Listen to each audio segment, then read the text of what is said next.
Mummy બોલો બેટા, જય શ્રી કૃષ્ણ, જય દેવ મહારાજ, જય દ્વારકાધીશ, હર હર મહાદેવ. કેમ છો બધા મિત્રો? મજામાં? સ્વાગત છે તમારું અમારા મિની બ્લોગમાં. આવી જાઓ મિત્રો, ચા અને ભાખરી ખાવા. ચા અને ભાખરી. ઘીબી લગાવી તૈયાર જ કરે. હમ આ ભૂંજી બેન પાન લાવતા રખો.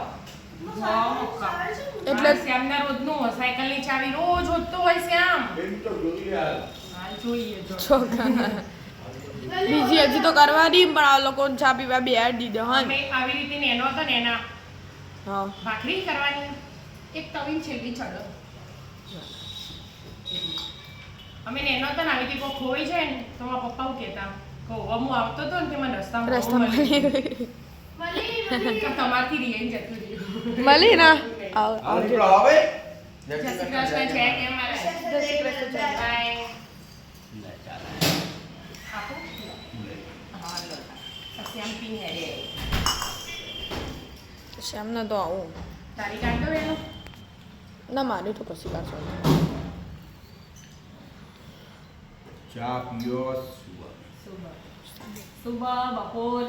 રાતની મોડું થઈ ગયું હા એ આપણા રોજનો ટાઈમ હોય ને એ ટાઈમ જતો રહે ને એટલે ઊંઘ આવતા વાર લાગે. તો મજા આવી ભજનમાં ભજનમાં મજા આવી, મસ્ત ભજન ગાતા હતા. અરે વ્યામ નાચતા હતા ઠંડી જ નહીં થતી. ના જોઈ.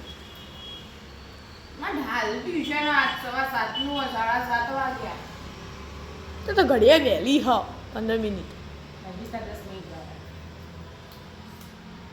તો વહેલા મૂકું હા. વહેલા ઉઠતી તો નહીં અને પછી ઉઠશે ને પછી જલ્દી કરો મારે તો મોડું થાય, જલ્દી કરો મારે તો મોડું થાય. રોજ વહેલા મૂકવા નહીં થાય તો તાણ બીજો ને હેરાન કરે. 3 વાગ્યાનો એલાર્મ 2 વાગ્યો. હરામ જો બંધ કરી હોય છે. સોય ઊભી છે. અને હવે હાથી કે અમારે ભાઈ મોડું થાય છે. અને પછી કે પરીક્ષા ઇન્ટેલિજન્ટ કેટલો છોકરો હસી ઘેર દીઠ?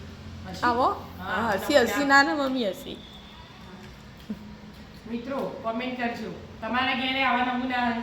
તો તાણ 3 વાગે ને અલાર્મ મૂકીને 6 વાગે ઉઠીને 7 વાગે મોડું થાય કરીને જતા રહે. તાણ ચા પી લો. રાધે રાધે. રાધે રાધે રાધે રાધે.